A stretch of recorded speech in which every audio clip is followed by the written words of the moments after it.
નમો અરિયંતાણમ, નમો સિદ્ધાણમ, નમો આયર્યાણમ, નમો વજ્જાયાણમ, નમો લોહે સૌ સાવણમ, એસો પંચ નમુકારો સૌ પાવપણાસણો, મંગલાનમ ચ સૌવેશી પરમમ વૈ મંગલમ, મંગલમ ભગવાન વીરો, મંગલમ ગૌતમ પ્રભુ, મંગલમ સ્થૂલભદ્રાદ્યા, જૈન ધર્મોસ્તુ મંગલમ. પ્રવચનનો વિષય છે દીપાવલી કલ્પના પાવન પ્રવચનો. 2552 વર્ષ પૂર્વે પરમાત્મા મહાવીરનું અંતિમ ચાતુર્માસ અપાપા નગરીની અંદરમાં હતું. આ અવસર પેઢીના અંતિમ તીર્થંકર પરમાત્માનું અંતિમ ચાતુર્માસ અને એના અંતિમ દિવસો ચાલી રહેલા હતા અને એ દિવસોમાં ભગવાનની અંતિમ દેશના ચાલુ હતી. અંતિમ તીર્થંકર, અંતિમ ચાતુર્માસ, અંતિમ દિવસો, અંતિમ દેશના અને એનો પણ અંતિમ સમય ચાલી રહેલો છે. બસ પ્રભુની દેશના ધારાબદ્ધ રીતે આગળ વધે છે. નર નારીઓ એક તાન થઈને સાંભળે છે. ગૌતમાદિ ગણધરો પણ એ સમવસરની અંદરમાં ઉપસ્થિત છે. આજે પરમાત્મા આટલી બધી દેશના કેમ આપે છે એ લોકોને વિચાર આવે છે, પણ કેમ આપે છે એના માટેનો કોઈને એવો ઉપયોગ મૂકવાનું મન ન થયું. અને કેવળ જ્ઞાનીએ પણ ભવિતવ્યતા વસાત કોઈને એવું કીધું પણ નહીં. કેવળ જ્ઞાનીઓને તો ખબર હોય જ કે આ પરમાત્માનું આયુષ્ય પરિપૂર્ણ થવાનું, ભગવાન હવે નિર્વાણ પામવાના, પણ કોઈની સામે એ લોકોએ ઘટસ્ફોટ ન કર્યો, ખુલાસો ન કર્યો અને અવિરત રીતે પરમાત્માની દેશના અખંડ ધારાથી ચાલે છે. આ દેશના વચલા સમયની અંદરમાં પુણ્યપાલ રાજાએ પરમાત્માને સવાલ પૂછ્યો કે પ્રભુ, મેં થોડાક સુવાના જે સમયની અંદરમાં 8 પ્રકારના વિચિત્ર સપના જોવાની અંદરમાં આવ્યા. પ્રભુ, આ સપના એવા વિચિત્ર છે, એવા કંઈક અલગ પ્રકારના છે જેનો કોઈ તાલમેલ બેસતો નથી. તો પ્રભુ, આ સપનાનો શું ફલાદેશ હોઈ શકે? આ સપના શું સૂચવી રહેલા છે? આ સપના શું કહેવા માટે માગે છે? અને પરમાત્માએ કીધું કે રાજન, તમને જે સપના આવ્યા છે એ તમારા કોઈ વ્યક્તિગત નથી, તમારા પરિવાર માટેના નથી, માત્ર તમારા રાજ્ય પૂરતા નથી. આ સમગ્ર ભરત ક્ષેત્ર માટેનું આ ભવિષ્ય છે. આવનારા સમયના દિવસો કેવા આવવાના, આવનારા સમયની અંદરમાં લોકો કેવી ભૂલ કરવાના, આવનારા સમયની અંદરમાં ઉત્તમ સંયોગોને પામી અને લોકો કેવો પ્રમાદ કરવાના, ઉત્તમ મુનિ જીવનની અંદરમાં આવ્યા પછી પણ મુનિઓ કેવા શિથિલ બનવાના, ઉત્તમ શાવક શાવિકા બન્યા પછી પણ કેવી કેટલીક વિચિત્ર સંયોગોના આ લોકો ભોગ બનવાના છે. રાજન, બધા જ આવા નથી થવાના, પણ આ બહુધા આ કલિયુગનો સમય છે. આવનારો સમય દૂષિત સમય છે. દશ અચ્છેદે દૂષિત ભરતે બહુમત ભેદ કરારહે, જીન કેવલી પૂરવધર વિરહે ફણીસમ પંચમ કાલજી. પરમાત્મા કહે છે કે આ 5મો આરો એ ફણીસમ એટલે કે નાગ જેવો થવાનો, નાગની ફેણ જેવો થવાનો, ભયંકર જેના ડંખ વાગવાના, જેનું ઝેર ચડવાનું, અચ્છા ગણાતા, સારામાં સારા ગણાતા, સારા સમુદાયના, સારા પરિવારના, સારા ખાનદાન કુલના નબીરાઓ, મુનિઓ, સમણીઓ, ઉત્તમ આરાધકો, ખાનદાન કુલની અંદરમાં જન્મેલા દીકરા દીકરીઓ પણ આ કલિયુગના કારણે ભૂલ કરવાના, એના કારણે દિશા ભટકી જવાના, એના કારણે ભયંકર ભૂલના ભાગી બની જવાના. રાજન, આ બધું કલિયુગના પ્રભાવે થવાનું. આવનારો સમય બહુ વિચિત્ર આવવાનો છે. આવનારો સમય બહુ ગોજારો આવવાનો છે. માટે બધાએ પ્રત્યેક વ્યક્તિએ સાવધાન બનીને આરાધના કરવી પડશે. આ પરમાત્મા દેશનાની અંદરમાં કહી રહેલા છે. અને આ સુધીની અંદરમાં આજનું આપણું સપનાનું ચોથું પ્રવચન, દીપાવલી કલ્પનું પ્રવચન, એમાં 6 સપના આપણે જોઈ લીધા. આજે 7મા નંબરનું અને 8મા નંબરનું સપનું આજે જોવું છે. 7મા નંબરના સપનાની અંદરમાં પુણ્યપાલ રાજા કહે છે કે પરમાત્મા, મેં સપનાની અંદરમાં એક એવો ખેડૂત જોયો, જે ખેડૂત પોતાની પાસે રહેલા સારા બીજ હતા, એની પાસે બહુ સુંદર બીજ હતા, જેમાંથી ઘેઘૂર વૃક્ષો બની શકે, જેમાંથી સુંદર પાક બની શકે, જેમાંથી જેને સારી જમીનની અંદરમાં વાવવાની અંદરમાં જાવ તો બહુ સરસ પાક મળી શકે એમ છે. પણ પ્રભુ, આશ્ચર્ય થયું કે આટલો કાબેલ, આટલો હોશિયાર, વર્ષોનો અનુભવી, જેને કેટલા સમયથી ખેતી કરી છે, એવો આ ખેડૂત ભાન ભૂલ્યો. એને એવું કર્યું કે સારામાં સારી જમીન છે, ફળદ્રુપ જમીન છે, એકદમ કાળી જમીન છે, જેની અંદરમાં વાવવાથી ખૂબ ઝડપથી પાક બની શકે એમ છે. અને એવી જમીનની અંદરમાં એને સારા જે બીજ બળી ગયેલા બીજ હતા, નકામા બીજ હતા, ખોટા બીજો હતા, જે બિલકુલ નિર્બીજ બની ગયા છે, એવા બધા બીજને ફળદ્રુપ ભૂમિની અંદરમાં એને દાટ્યા. અને જે કેટલાક સારા બીજ હતા, જેમાંથી કશું ઉગી શકે એવું હતું, જેમાં ઉગવાની સંભાવના બિલકુલ નથી, એવા બીજને એવી જમીનની અંદરમાં દાટ્યા કે જે જમીન જબરજસ્ત પાક આપી શકે છે અને જેની અંદરમાં ઉગવાની સંપૂર્ણ સંભાવના છે, જેમાંથી જબરજસ્ત પાક બની શકે છે, એવા સારા બીજને આ ખેડૂતે ઉખર ભૂમિની અંદરમાં, એટલે કે સાવ બંજર ભૂમિ, સાવ બગડી ગયેલી ભૂમિ, સાવ બેકાર ભૂમિ, જેની અંદરમાંથી કશું જ ઉપજી ન શકે એવી બંજર ભૂમિની અંદરમાં એને બીજ વાવ્યા. પ્રભુ, આ ખેડૂતે આવી ભૂલ કેમ કરી? ખેડૂત હોશિયાર છે, વર્ષોનો અનુભવી છે, એને એટલી ખબર પણ છે કે કઈ ભૂમિ સારી છે અને કઈ ભૂમિ ખરાબ છે. એને એટલી પણ ખબર છે કે કઈ ભૂમિમાંથી કેટલો પાક મળે છે, કે આ નવો સવો ખેડૂત નથી, બહુ જૂનો ખેડૂત છે, વર્ષોનો અનુભવી છે. તો પરમાત્મા આ ખેડૂતે આવી મૂર્ખામી કેમ કરી? આ ખેડૂતે આવું કેમ કર્યું કે વીણી વીણીને જે સારા બીજ હતા એ બધાને જુદા પડ્યા અને એને ઉખર ભૂમિની અંદરમાં વાવ્યા, અને જે વીણી વીણીને એકઠા કરેલા જે ખરાબ બીજ હતા એ બધાને સારામાં સારી ભૂમિની અંદરમાં વાવ્યા. પ્રભુ, આ સપનું શું કહેવા માટે માગે છે? રાજન, આ સપનું એટલે આવનારા સમયની અંદરમાં ઉત્તમમાં ઉત્તમ ગણાતા વ્યક્તિઓ, અનુભવી વ્યક્તિઓ, ધર્મિષ્ઠ વ્યક્તિઓ, આજે ખેડૂત છે ને, ખેડૂત એટલે સમૃદ્ધ સાવકો, ખેડૂત એટલે અનુભવી વ્યક્તિઓ, ખેડૂત એટલે એકદમ સારા સાધકો, ખેડૂત એટલે સારી ખાનદાન વ્યક્તિઓ, એમની પાસે જે પણ કાંઈ સમૃદ્ધિ હશે, જે પણ કાંઈ પૈસા હશે, જે પણ કાંઈ જશે, એ બધું ઉખર ભૂમિની અંદરમાં વાવવાના, એ બધું એવી જગ્યામાં દાન આપવાના, એવી જગ્યાની અંદરમાં આ લોકો વસ્તુઓ વાપરવાના જેનાથી એનું પોતાનું માન સન્માન મળે, પોતાની કીર્તિ મળે, પોતાનો યશ મળે, પોતાની વાહવા મળે. પણ જે સારી જગ્યા હતી ત્યાં સારા બીજ નાખ્યું હોત તો કેટલી મોટી ફસલ થાય, કેટલો મોટો ફાયદો થઈ જાય.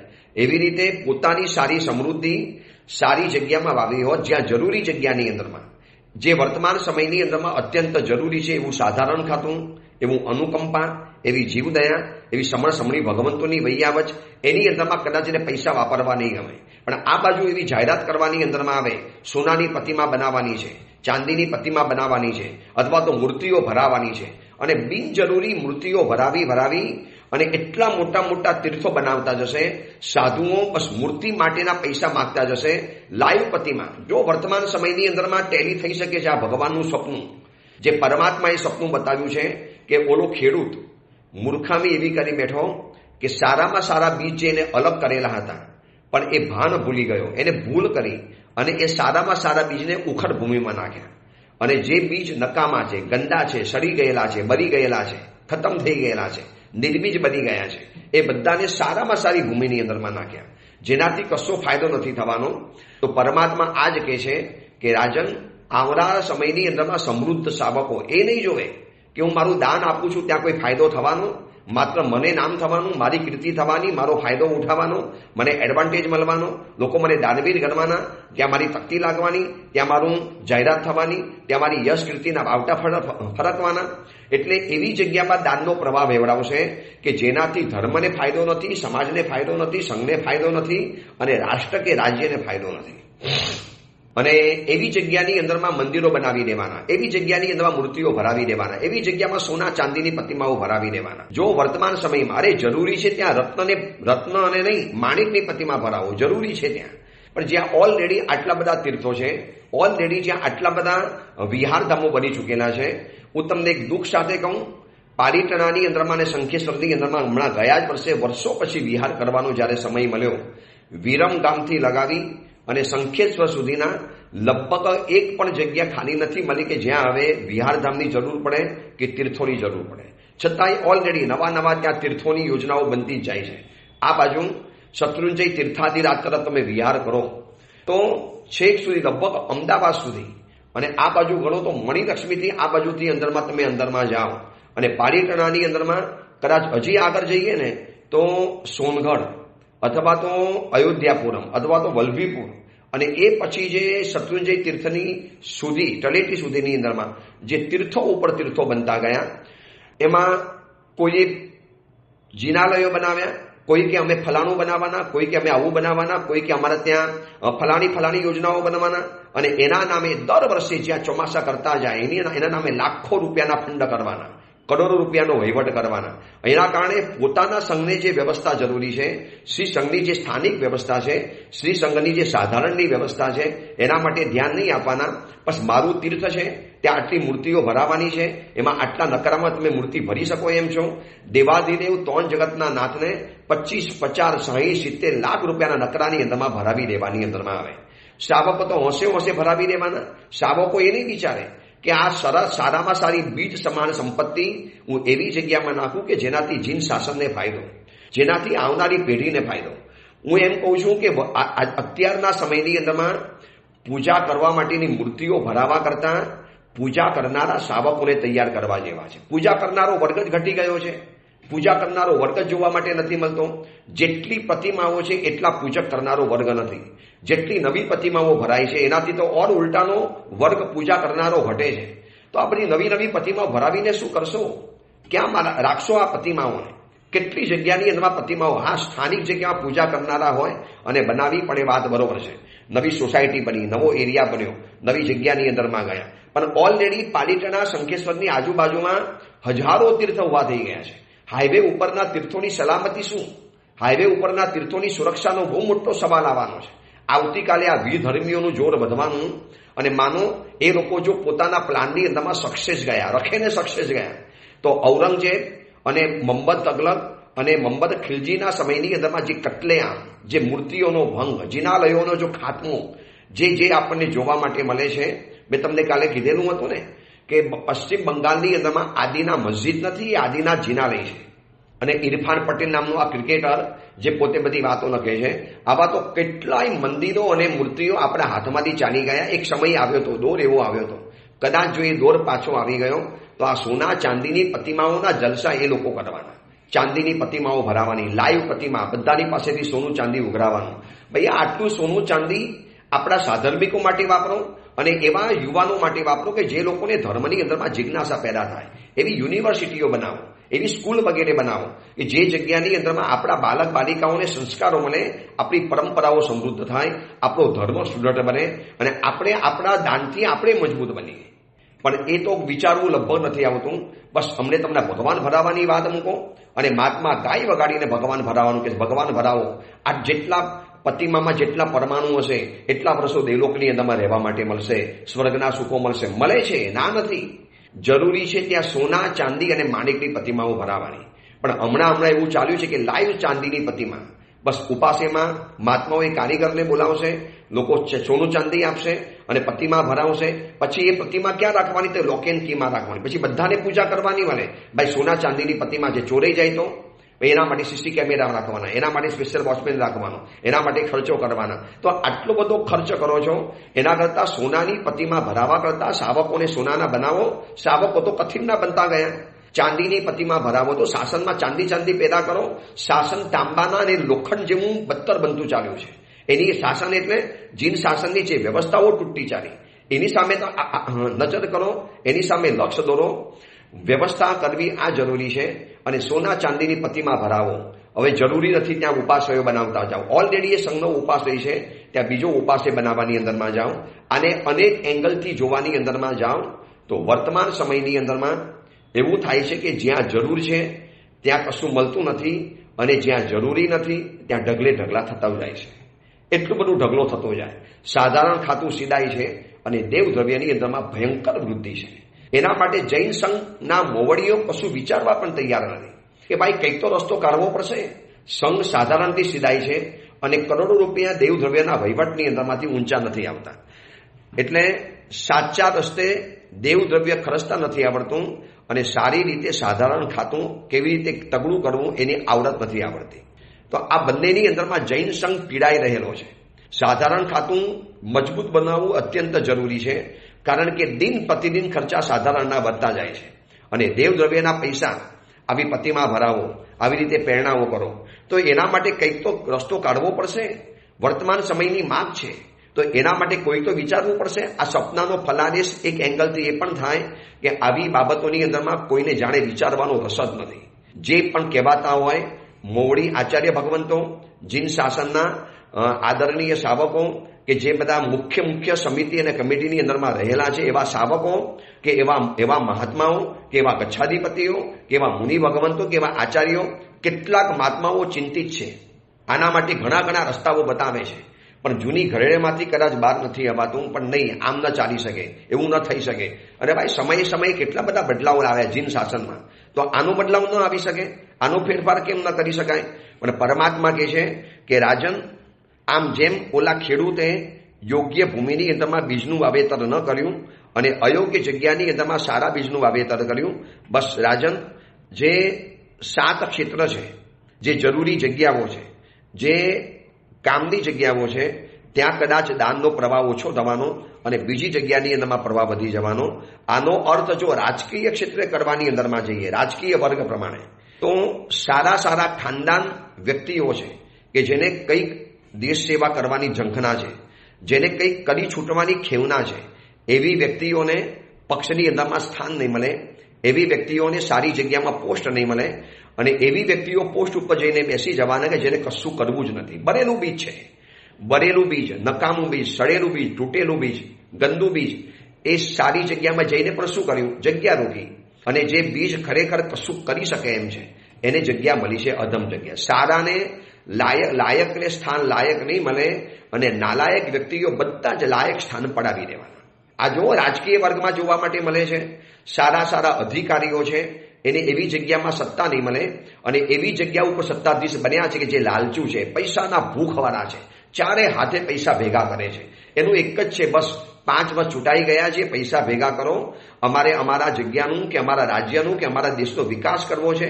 આવું તો સ્વપ્નું જોતા પણ નથી આવડતું.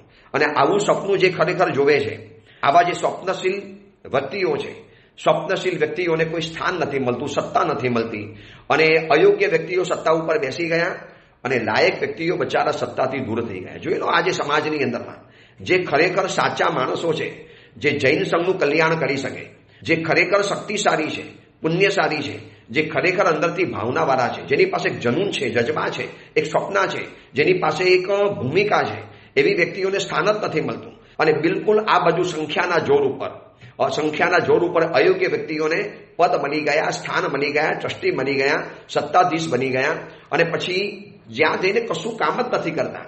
ઓલો કે ભાઈ કંઈક તો કરો, હું તો કે મારું કામ કરવા માટે આવ્યો છું, તમારા કામ કરવા નથી આવ્યો.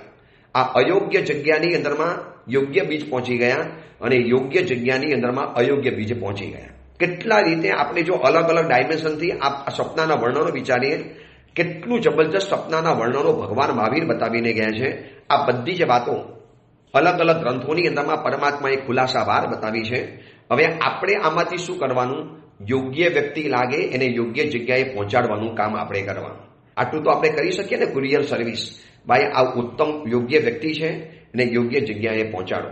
આનો જો બીજી અર્થે સામાજિક અર્થ જોઈએ તો ઉત્તમ કન્યાઓને ઉત્તમ પાત્ર નહીં મળે, અને અયોગ્ય વ્યક્તિઓને ઉત્તમ પાત્ર મળી જશે, અને પછી બંને જણા દુઃખી થવાના. હવે એક ધર્મિષ્ઠ પાત્ર છે, એક ધર્મિષ્ઠ કન્યા છે, જેને દીક્ષા લેવી હતી પણ દીક્ષા લઈ નથી શકતી, એને સંસાર માણવો જ પડે એમ છે, એટલું સત્વ નથી સંયમ જીવન લેવાનું. તો એ ચાહતી હોય છે કે કોઈ એવું ઉત્તમ સુયોગ્ય પાત્ર મળી જાય જેથી મારો સંસાર પણ ચાલી જાય અને મારો ધર્મ પણ થઈ શકે. પણ એવી વ્યક્તિને ઉત્તમ પાત્ર નહીં મળે, યોગ્ય સ્થાને યોગ્ય જગ્યામાં સ્થાન નહીં મળે. એટલે કે યોગ્ય વ્યક્તિને યોગ્ય સ્થાન નથી મળતું, અને અયોગ્ય વ્યક્તિઓ યોગ્ય સ્થાન પચાવી લે છે. એમાં આખી સામાજિક રચના ખત્મ થઈ ગઈ, સામાજિક સમતુલા આખી ખોરવાઈ ગઈ. સામાજિક કાર્યો જે થતા હતા જૂના સમયની અંદરમાં હતું કે યોગ્ય વ્યક્તિઓને યોગ્ય જગ્યા મળી જતી હતી, એનાથી એનો વિકાસ કરતા હતા, એનાથી દેશ, ધર્મ, પરિવાર, સમાજ અને આ બધાનો વિકાસ કરતા હતા. પણ આજે એવી વ્યક્તિઓ ચપ્પટ બનીને બેસી છે સત્તા ઉપર કે જેને કામ જ નથી કરવું. આજે તમે સરકારી ઓફિસની અંદરમાં ચાલ્યા જાઓ, બપોરે જાઓ તો કે સાહેબ સૂતા છે, સાંજે જાઓ તો સાહેબ નીકળી ગયા છે, સવારે જાઓ સાહેબ હમણાં મિટિંગમાં છે. તો સાહેબ તમારે ક્યારે મળવાના ખબર જ નથી. ભાઈ તમે સમાજના કામ કરવા માટે આવ્યા છો, તમે અવેલેબલ તમારે રહેવું જોઈએ, તમારે ગમે ત્યારે મળવું જોઈએ. તો એવી વ્યક્તિઓ ટ્રસ્ટી બની છે કે જેને સાધુને વંદન કરવા જ નથી આવું. એવા સંઘોના ટ્રસ્ટીઓ અમે જોયા છે કે જેને બોલવાની સભ્યતા નહીં, સાધુની સામે પણ ગારાગારી કરનારા જોયા છે, સાધુને પણ ધાક ધમકી આપનારા પણ ટ્રસ્ટીઓ જોયા છે, સાધુની સામે પણ જેમ તેમ લવાદા કરનારા આગેવાનો ટ્રસ્ટીઓ જોયા છે. ત્યારે આ પરમાત્માનું સપનું સાચું થતું જોવા માટે મળે કે આ અયોગ્ય વ્યક્તિ છે, અયોગ્ય બીજ છે અને ઉત્તમ જગ્યાની અંદરમાં આવી પડ્યું છે. આનું અહીંયા કામ નતું. આ વ્યક્તિ તો કોઈ સંસારના બજારમાં શોભે, બજારની તૂતાની ભાષા સાધુની સામે વાપરે, સાધુને કહેવાની અંદરમાં જાય, સાધુને ભરી સભાની અંદરમાં અપમાન કરનારા બને. આવા પણ ટ્રસ્ટીઓ જોયા છે, સુરતમાં પણ જોયા છે, ચોમાસું કર્યું છે એવી જગ્યાના અનુભવો પણ કરેલા છે. પણ એ બધાને જોઈને અમે ઉપેક્ષા એટલા માટે કરી કે ભગવાન જોવે છે કે આ કલિયુગ છે, આ સમયની અંદરમાં જીવો આવા જ થવાના. અયોગ્ય જીવો યોગ્ય જગ્યામાં પહોંચી ગયા છે. એમાં ન સંઘના કામ થાય છે, ન કોઈ શાસનના કે બીજા બધાના કામ થાય છે. અને જે ખરેખર અંદરથી જનૂનવાળા હતા, જેને ખરેખર કરવું છે, જજવા છે, પણ એવી વ્યક્તિઓ સત્તા વગરની છે, શું કરવાની? તો આપણે એક જ કામ કરીએ, યોગ્ય વ્યક્તિને યોગ્ય જગ્યાએ પહોંચાડી દેવાના. યોગ્ય દીકરો છે એને યોગ્ય ગુરુ પાસે પહોંચાડી દો, યોગ્ય કન્યા છે એને યોગ્ય જગ્યાની અંદરમાં પહોંચાડી દો, યોગ્ય સારા પૈસા છે એને યોગ્ય જગ્યાએ વાપરી નાખો. આ બધું કામ હવે આપણે કરવું પડશે. આપણે તો સાવધાન રહેવું પડશે. જેને આ પ્રવચનો સાંભળો છો, ભગવાને એટલું કીધું છે કે બધા આવા નથી થવાના, પણ બહુધા આવું થઈ શકે છે, આવું પરમાત્મા બતાવે છે. હવે 8મા નંબરના સપનાનું આપણે ફલાદેશ વિચારીએ. પુણ્યપાલ રાજા પરમાત્માને કહે છે કે પ્રભુ, આપે જે 7 સપનાનું વર્ણન સંભળાવ્યું એનાથી રૂવાડા ખડા થઈ ગયા, એનાથી આવનારો સમય કેટલો ભયંકર આવવાનો છે એની ખબર પડી. હવે પરમાત્મા 8મા નંબરનું સપનું છે. સપનાની અંદરમાં ભગવાન મેં એવા કેટલાક કુંભ જોયા, કેટલાક ઘડા જોયા, કેટલાક મટકા જોયા. એવા સરસ મટકા છે કે જે કોકના મસ્તક ઉપર શોભી શકે, એવા સરસ કુંભ છે કે જે મંદિરના શિખર ઉપર શોભી શકે, મંદિરના ઘુમ્મટ ઉપર શોભી શકે. પણ પ્રભુ, આવા સુંદર ઘડા, આવા સુંદર મટકા એ બધા એકદમ ખૂણાની અંદરમાં પડેલા, સાવ ખૂણાની અંદરમાં. અને પ્રભુ જે તૂટેલા હતા, નકામા હતા, ગંદા હતા, જે જોવા પણ ન ગમે, કાદવ કીચડથી લપટેલા હતા, એવા બધા ગંદા ઘડા હતા. પ્રભુ, એ લોકો બરોબર વચલા ભાગની અંદરમાં પડેલા. તો આવું કેમ? પ્રભુ, આવા સુંદર જે ઘડા હોય એ ઘડા તો યોગ્ય જગ્યાએ પહોંચી ગયા હોત તો કેવું સરસ કામ થાત. અને પ્રભુ, આવા અયોગ્ય જે ઘડા હતા એ બધા બરોબર વચલા સ્થાનની અંદરમાં આવી ગયા. પરમાત્મા કહે છે કે રાજન, આનો ફલાદેશ એ છે, સુંદર કુંભ એટલે સુસાધુ, સુંદર કુંભ એટલે સુશ્રાવક, સુંદર કુંભ એટલે સારી સજ્જન ગણાતી વ્યક્તિઓ, મલિન કુંભ એટલે કુસાધુ, મલિન કુંભ એટલે અયોગ્ય વ્યક્તિઓ, મલિન કુંભ એટલે નકામી વ્યક્તિઓ. તો રાજન, આ સપનાનું વર્ણન એ છે, સુવિશુદ્ધ સંયમ રૂપી મહેલના શિખર ઉપર જેને ખરેખર બિરાજિત થવું જોઈએ એવા લોકો ત્યાં બિરાજિત નહીં થાય. જે લોકોનું જીવન અત્યંત પવિત્ર હશે એને એવી સારી જગ્યાની અંદરમાં સ્થાન નહીં મળે. જે ખરેખર તત્વને જાણકાર છે, તપથી શોભી રહેલા છે, સુંદર મહાવ્રતો પારે છે, એવી વ્યક્તિઓને શાસનનું સુકાન નહીં મળે. અને જે લોકો પાસત્થા છે, કુશીલ છે, બકુશ છે, શાસનનું માલિન્ય કરનારા છે, એવી બધી જ વ્યક્તિઓ શાસનની ચર્ચા કરીને શાસનના મુખ્ય જગ્યાની અંદરમાં બેસી જવાના. રાજન, આ તમે જે સપનું જોયું કે ઓરડાની અંદરમાં તમે એવા કેટલાક ઘડા જોયા કે જે ઘડા તૂટેલા હતા એ બધા વચમાં હતા, અને નકામા ઘડા હતા, અને જે સારા ઘડા હતા એ બધા સાઈડની અંદરમાં ચાલી ગયા. રાજન, સારી વ્યક્તિઓને હંમેશા સાઈડ કરવાની અંદરમાં આવશે, એને નિગ્લેક્ટ કરવામાં આવશે, એની વાતો કોઈ સાંભળવામાં જ નહીં આવે. અને દુર્જનોના વ્યુગલો જોશોશથી વાગવાના, દુર્જનોના ભાષણો જોશોશથી ચાલવાના, એવી જગ્યામાં લોકોની પડાપડી થવાની, એવી જગ્યાએ સાંભળવા માટેની પડાપડી થવાની. ઉત્તમ મુનિવરો પર્વાદિરાય પરુષર મહાપર્વના પ્રવચનો આપતા હશે, એની સભાઓ ખાલી રહેવાની. અને પ્રવચન માલાનું જે આયોજન થવાનું રાતના સમયની અંદર, બુદ્ધિજીવી વર્ગ આખો ત્યાં તમને જોવા માટે મળશે. અને ત્યાં પગમાં બૂટ પહેરી, પગમાં ચંપલ પહેરી, એસી ચેમ્બરની અંદરમાં પરુષણ પર્વના નામે પ્રતિક્રમણ છોડી દેવાનું, અને આવી બધી ખાલી દુઃખી ચર્ચાઓ ત્યાં સાંભળવાની. રાજન, આ આવનારા સમયની અંદરમાં આવું બધું જોવા માટે મળશે. આવું જે ભગવાન કહીને ગયા છે ને એ આપણને આવા અલગ અલગ જગ્યાની અંદરમાં જોવા માટે મળે છે. અલગ અલગ જગ્યાની અંદરમાં આ બધી સપનાઓ અલગ અલગ એંગલથી વિચારીશું તો બધી જગ્યાની અંદરમાં આ બધું જોવા માટે મળે છે. ત્રિષષ્ઠીનું 10મું પર્વ, દીપાવલી કલ્પ, ઉપદેશ પદ વગેરે આવા વિવિધ તીર્થકલ્પ ઇત્યાદિ ગ્રંથોની અંદરમાં જે આ બધું બતાવવાની અંદરમાં આવ્યું છે. અને પરમાત્મા આ બધા સપનાનો વિસ્તારથી વર્ણન કરે છે. પુણ્યપાલ રાજાની સમક્ષ, સકલ શ્રી સમક્ષ આખો જૈન સંઘ હકરેઠક ભરાયેલો છે. પ્રભુની દેશના 48 કલાકથી ચાલે છે 16 પ્રહરથી ચાલે છે. પ્રભુ અવિરત રીતે ધારાબદ્ધ બોલે છે. આટલું બોલ્યા પછી આસોવદ અમાસનો દિવસ આવ્યો, મધ્યરાત્રિનો સમય આવ્યો. પરમાત્મા સમવર્ષણમાંથી નીચે ઉતર્યા અને ભગવાન સમવર્ષણમાંથી નીચે ઉતરી અને પરમાત્મા વરી પાછા પુણ્યપાલ રાજાની દાનશાલાની અંદરમાં ગયા અને ત્યાં પરમાત્માએ વરી પાછી પુણ્યપાપના 55 અધ્યાયોનો પરમાત્માએ કહેવાના શરૂ કર્યા. અને પછી ગૌતમ સ્વામી હજી ત્યાં બિરાજમાન હતા. હજી ભગવાન ગૌતમ સ્વામીજીને રવાના કરે છે, એથી પોતાથી દૂર કાઢવા માટે માગે છે કે જશે તો જ એને કેવળ જ્ઞાન મળશે, બાકી નહીં મળે. અને પ્રભુનો હજી નિર્વાણનો સમય નજીકની અંદરમાં આવી રહેલો છે. ત્યાં પરમાત્મા બધી વાતો કરતા જાય છે અને આ બધી વાતો પછી પરમાત્માને ગૌતમ સ્વામીજી પૂછે, પ્રભુ તો પછી 5મો આરો જો આવો હશે પ્રભુ, 6ઠ્ઠો આરો કેવો આવવાનો?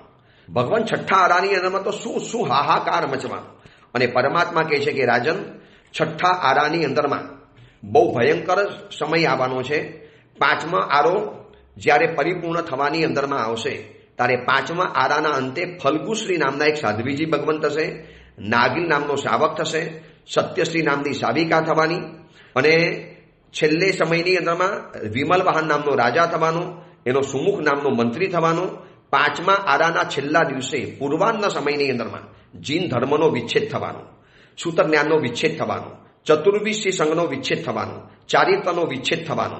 પછી ધર્મ ક્યાંથી ટકવાનો? મધ્યાહ્નના સમયની અંદરમાં રાજા, મંત્રી અને દુષ્ટોનો નિગ્રહ અને શિષ્ટોને અનુગ્રહ કરવાનો, રાજનીતિનો ક્ષય થવાનો. સાંજના સમયની અંદરમાં અગ્નિ ખતમ થઈ જવાનો. અતિ સ્નિગ્ધ અને અતિ વૃક્ષકાળ એની અંદરમાં અગ્નિ ઉત્પન્ન નથી થતો. રાજન, આ બધું જ ધીરે ધીરે 6ઠ્ઠા આરાના લક્ષણો જોવા માટે મળે છે. પ્રભુએ જે 6ઠ્ઠા આરાનું જે વર્ણન કર્યું છે, રૂવાડા ખડા થઈ જાય. 8 સપનાનું તો વર્ણન પરિપૂર્ણ થયું. હવે ભગવાન 6ઠ્ઠા આરાનું વર્ણન કરે છે.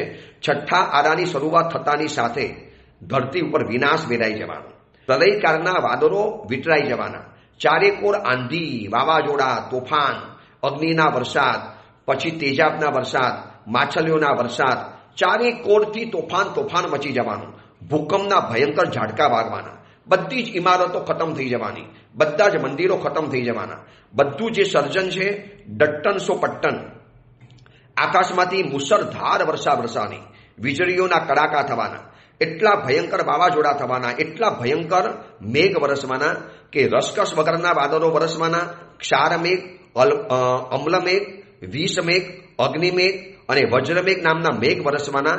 આ બધાના કારણે ખાટા પાણી, ગંદા પાણી, નકામા પાણી ફેલાઈ જવાના, બધું જગ્યાએથી જમીન બંજર બની જવાની, બધા જ વૃક્ષો ભરી જવાના, બધા જ બીજ ખતમ થઈ જવાના. માત્ર જે શાશ્વતી જે તીર્થો ને ઇમારતો છે આ બધું જ બચી જવાનું. 6ઠ્ઠા આરાની અંદરમાં જોવું પણ નહીં ગમે એવા માણસોનું શરીર હશે, કોલસાથી પણ ભયંકર કારો વર્ણ હશે, મુખમાંથી ભયંકર કર્કશ વાણી બોલવાના. રાજન, એ લોકો વિશ્વસનીય બનવાના, અતિ ભયંકર પાપ કરનારા થવાના, 72 બિલોની વ્યવસ્થા થવાની. રાજન, ગંગા અને સિંધુ નદીના જે બીર હશે એની આજુબાજુની અંદરમાં આ લોકો રહેવાના છે. રાજન, આટલો ભયંકર કલિયુગ આવવાનો, આટલો ભયંકર 6ઠ્ઠો આરો આવવાનો. અને આ રીતે પરમાત્માએ 6ઠ્ઠા આરાનું વર્ણન પણ પરિપૂર્ણ કર્યું. વચમાં કલ્કી રાજાનું પણ વર્ણન કર્યું.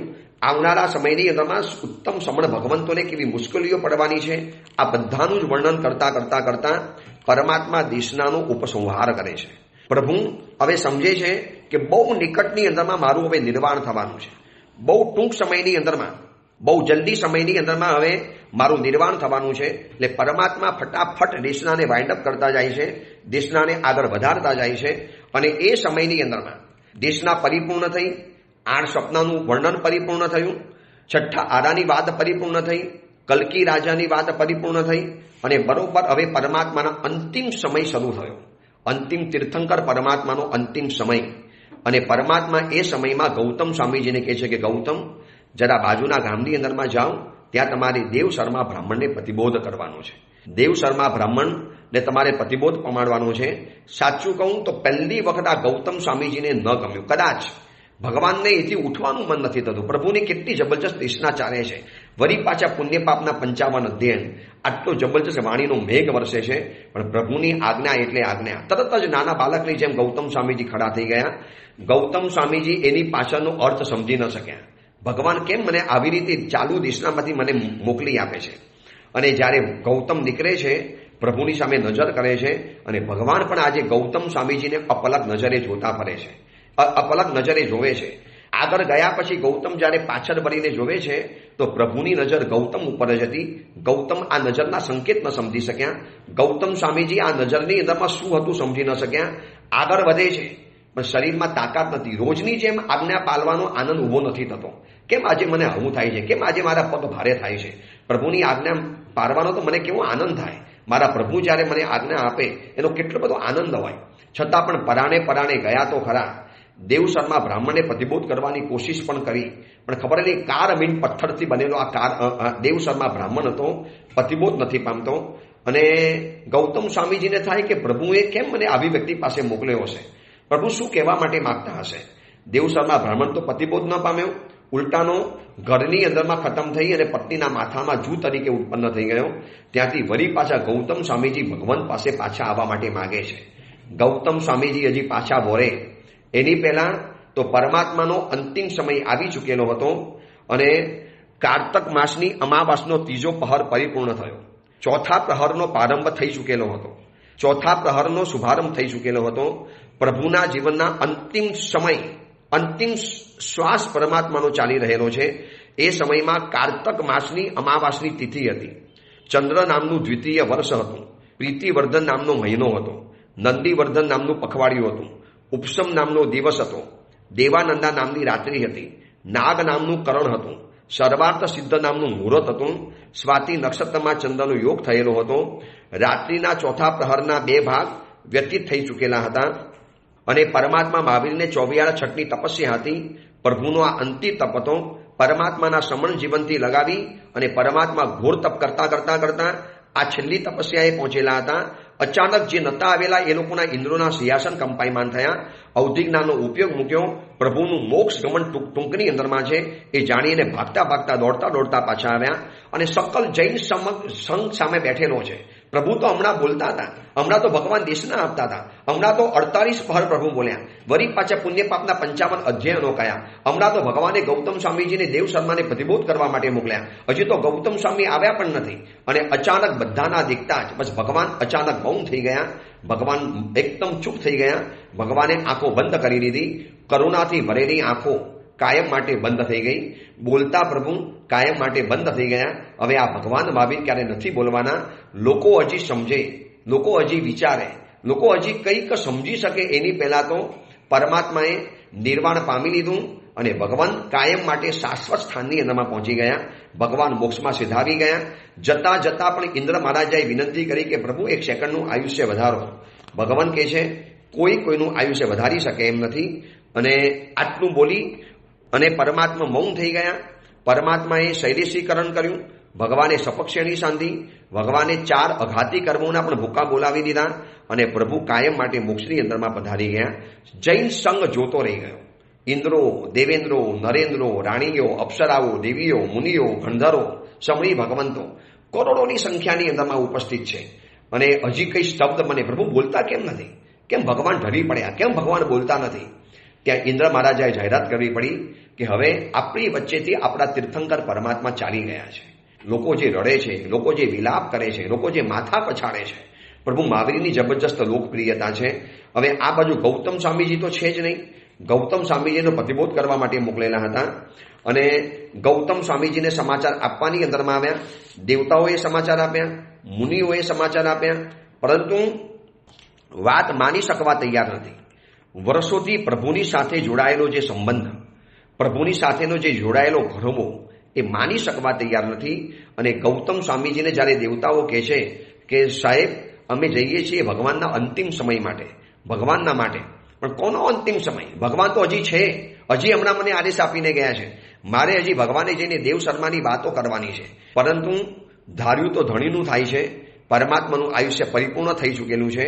ગૌતમ સ્વામીજીને જ્યારે આ સમાચાર મળ્યા છે અને ગૌતમ સ્વામી આ શબ્દ સાંભળી નથી શકતા. મારા પ્રભુ નથી, આ શબ્દ સાંભળવા એમનું અસ્તિત્વ તૈયાર નથી. કેમ મારા પ્રભુ ન હોય? કેમ મારા પ્રભુ મને મૂકીને ગયા? કેમ મારા પ્રભુ મને આવી રીતે એકલો અટોલો મૂકીને ગયા? ભગવાન આવી રીતે મને છેલ્લા સમયમાં દૂર કરી લેવાનો? ભગવાન હું તમારી પાસેથી શું ભાગ માગવાનો હતો? ભગવાન હું તમારી પાસેથી શું માગવાનો હતો? અસ્વસ્થ બની ગયા, એમનો સ્વર રૂંધાઈ ગયો, ગળામાં ડૂમો ભરાઈ ગયો, આંખમાંથી દળદળ આંસુ પડવા મળ્યા. ગૌતમ વિલાપ ચાલવા મળ્યો. 80 વર્ષના ગૌતમ 8 વર્ષના બાલકની જેમ લડવા મળ્યા. એમનું જે કરુણ આક્રન, એમના જે કરુણ માથા પછાડ રુદન, દેવતાઓ પણ સ્તબ્ધ બની ગયા. આવેલા મુનિ ભગવંતો સાંત્વના આપે છે કે ગૌતમ સ્વામીજી પધારો, હવે આપ જૈન સંઘના આધાર છો. ભાઈ, હું શું આધાર? મારો આધાર ચોરાઈ ગયો, મારો ખુદનો આધાર ચાલી ગયો. હું હવે કોનો આધાર બની શકવાનો હતો? છતાં પણ ગૌતમ સ્વામીજીને પરાણે જાણે કે ઘસડીને લઈ જતા હોય. આજે એમના પગ નથી ઉપડતા. ભગવાનનો નિશ્ચેષ દેવું કેવી રીતે જોઈ શકીશ? ગૌતમ સ્વામીજીને કહે છે કે સાહેબ પધારો, સકલ જૈન સંઘ આપની રાહ જોવે છે. હવે પ્રભુની અંતિમ ક્રિયાઓ કરવાની છે. અંતિમ શબ્દ સાંભળવા તૈયાર નથી. પરાણે ખેંચીને જ્યારે ગૌતમ સ્વામીજી ભગવાન પાસે પધાર્યા, ભગવાનની તરફ જ્યારે નજર પડી છે અને ગૌતમ સ્વામીજીનો આંસુનો બંધ તૂટી પડ્યો. જાણે એક પાણીનો મોટો બંધ તૂટી પડે અને કેવું પાણી ચારે પૂર લઈ જાય. ગૌતમનું રુદન ફેલાઈ ગયું. ભગવાન, આપે આવું કર્યું? આપ છોડીને ચાલી ગયા? ભગવાન, હું તમારી પાસેથી શું માગવાનો હતો? ભગવાન, શું તમારી પાસે હું વધારે માગવાનો હતો? ઓલા અહીં મુદ્દા મુનિવરને આપે સામેથી બોલાવ્યા, સિંહ અણગારને સામેથી બોલાવ્યા, પ્રભુ ચંદનબાલાને આપે સામેથી વોરવા માટે ગયા. તો પ્રભુ હું જ અયોગ્ય લાગ્યો કે આપે મને છેલ્લા સમયની અંદરમાં દૂર કરી લીધો? હવે મારા પ્રશ્નનો ઉત્તર કોણ આપશે? મને ગૌતમ કહીને કોણ બોલાવશે? ભગવાન, તમારો વિરહ હું કેવી રીતે સહન કરીશ? ગૌતમ સ્વામીજીનો વિલાપ, સુધર્મ સ્વામીજી ઇત્યાદિ મુનિવર ભગવંતો સાંત્વન આપે છે. પણ આમને શું સાંત્વન આપવાનું? સ્વયં દ્વાર સાંગીના રચયિતા છે, 45 આગમના જ્ઞાતાની રચયિતા છે, 4 જ્ઞાનના માલિક છે. આવા ગૌતમ સ્વામીજીને શું આશ્વાસન આપવાનું? પાણીને તરસ લાગે તો પાણી માટે પાણી ક્યાંથી લવાય? ચંદ્રને ઠંડી ગરમી લાગે તો ચંદ્ર માટે શીતળતા ક્યાંથી લવાય? સૂર્યને ખુદને ઠંડી લાગે તો એના માટે પ્રકાશ ક્યાંથી લવાય? ભાઈ, આ સ્વયં પોતે મહારથી છે, એમને શું સમજાવવાના? રુદન આગળ વધતું ચાલ્યું. સુધર્મ સ્વામીજી મુનિ ભગવંતો સાંત્વના આપે છે. ગૌતમ સ્વામીજીએ પરમાત્મા મહાવીરની અંતિમ ક્રિયાઓ થતીને જોઈ. રુષ્કા અને રુદન ચાલુ છે. એમાં નવા વર્ષની સંધ્યા, નવા વર્ષનો પહેલો પ્રકાશ પથરાયો અને એ વખતે વિષાદમાંથી, વિયોગમાંથી વિષાદમાં ગયા, એમાંથી વિતરાગ દશામાં ચડ્યા. કોણ વીરને કોણ ગૌતમ? કોણ કોણ કના? ભગવાન શું મારા માટે રાહ જોઈને બેસે? ભગવાન તો વિતરાગી હતા, એમને કામ કરી દીધું, મારે પણ વિતરાગી બનવાનું. અને એ રાગ ગ્રંથિ તૂટતા વર જ્ઞાન ગૌતમને થતા. આ રાગની ગ્રંથિ તૂટી અને ભગવાન આ જ ચાહતા હતા કે બસ ગૌતમની રાગની ગ્રંથિ તૂટે અને એને કેવળ જ્ઞાન પામે. અને ગૌતમ સ્વામીજી નવા વર્ષની સવારની વહેલી સંધ્યાની અંદરમાં ગૌતમ સ્વામીજી કેવળ જ્ઞાન પામ્યા. આ રીતે દીપાવલી કલ્પની શરૂઆત થઈ. હવે દેવતાઓ અને રાજાઓ વિચારે છે કે આપણો જે ભાવ ઉદ્યોત હતો એ તો હવે ગયો, ચલો આપણે દ્રવ્ય ઉદ્યોત કરીએ. અને એના માટે લોકોએ દીવાઓ પેટાવ્યા, એના માટે દીવાઓ શરૂ થયા અને ત્યારથી આપણી આ જીન શાસનની પ્રણાલિકા પ્રમાણે દીપાવલી પર્વ શરૂ થયું. આ રીતે પરમાત્માની દીપાવલી કલ્પની દેશનાઓ પરિપૂર્ણ થઈ. આપણે પણ આ પુણ્યપાર રાજાના સપનાઓ દ્વારા દીપાવલી કલ્પના પ્રવચનો સાંભળ્યા. છઠ્ઠારાનું વર્ણન ભલે ટૂંકમાં જાણ્યું. ગૌતમ વિલાપની પણ વાતો જાણી, પરમાત્માના શાસનની પણ વ્યવસ્થાઓ જાણી. ભગવાનના નિર્વાણ પછી અચાનક કુંથવા પેદા થઈ ગયા અને ખબર પડી કે હવે સંયમ જીવન પારવું બહુ દુર્લભ છે, બહુ ભારે પડવાનું છે. પ્રભુ ગયા, ચોથો આરો પૂરો થવાનો, 5મો આરો શરૂ થવાનો, વિરાધના વાળો સમય છે એ શરૂ થવાનો. કેટલાય મુનિ ભગવંતોએ અનશન કરી લીધા અને પોતાનું કાર્ય કરી લીધું. અને આમ કરતાં કરતાં ભસ્મ ગ્રહના કારણે 2000 વર્ષ સુધી શાસનને ખૂબ પીડાઓ આવી. આ મોગલો આવ્યા, વિધર્મીઓ આવ્યા, મંદિરો તૂટ્યા, મૂર્તિઓ તૂટી, જ્ઞાન ભંડારો જલી ગયા, મુનિ ભગવંતો ખતમ થવાની અંદરમાં આવ્યા. અને આ બધું કરતાં આજે આપણે અહીં સુધી પહોંચ્યા છીએ. આપણા સુધી આ ભગવાનનું શાસન પહોંચ્યું છે. હવે આપણી જવાબદારી છે કે એક પેઢી શાસનની વ્યવસ્થા આપણે આગળ પહોંચાડવાની. બહુ લાંબે સુધી તો આપણે નથી પહોંચાડી શકતા, પણ આ પ્રવચન સાંભળનારા બધા જ માતા પિતાઓને, બધા જ પરિવારોને ખાસ વિનંતી કરું છું કે તમે એક પેઢી આ શાસન આગળ વધારો, આચાર ધર્મ આગળ વધારો, આ પરંપરાઓ આગળ વધારો. બસ આટલી જ આપણી જવાબદારી છે. પછી એ પેઢી એનાથી આગળ વધારશે. એમ કરતાં આપણા સુધી આ શાસન પહોંચ્યું, આપણે અહીં સુધી પહોંચ્યા છીએ. આ રીતે દીપાવલી કલ્પના પ્રવચનો પરિપૂર્ણ થયા, પ્રભુનું નિર્વાણ થયું, ગૌતમ સ્વામીજી કેવળ જ્ઞાન પામ્યા. શક્ય બને તો ઘરની અંદરમાં 2 દીવા તો અવશ્ય પ્રગટાવવાના, એક ગૌતમ સ્વામીજીના કેવળ જ્ઞાનનો અને ભગવાન મહાવીરના નિર્વાણ કલ્યાણકનો. અને ખાસ બને તો રાતના સમયમાં દેવવંદન કરવાના, જાપ કરવાનો. ઓમ બ્રીમ અરહમ શ્રી મહાવીર સ્વામી સર્વજ્ઞાય નમઃ 20 માલા. ઓમ બ્રીમ અરહમ શ્રી મહાવીર સ્વામી પારંગતાય નમઃ 20 માલા. અને ઓમ બ્રીમ અરહમ શ્રી ગૌતમ સ્વામી સર્વજ્ઞાય નમઃ એની 20 માલા. આ એક દીપાવલી કલ્પનો જાપ છે, આપણી પરંપરા છે. આ રીતે આપણે દીપાવલી કલ્પને ઉજવીએ અને ખૂબ સુંદર રીતે આપણે આ શાસનની પરંપરાને આગળ વધારીએ. બધા જ આવા નથી થવાના, બહુધા આવા થવાના. એમાં આપણો નંબર ન લાગે એ ભાવ સાથે આ પ્રવચનો પરિપૂર્ણ કરું છું. એ જ મંગલ કામના, મંગલ ભાવના. જેના વિરુદ્ધ કાંઈ પણ બોલાયું હોય તો મિચ્છામિ દુક્કડમ.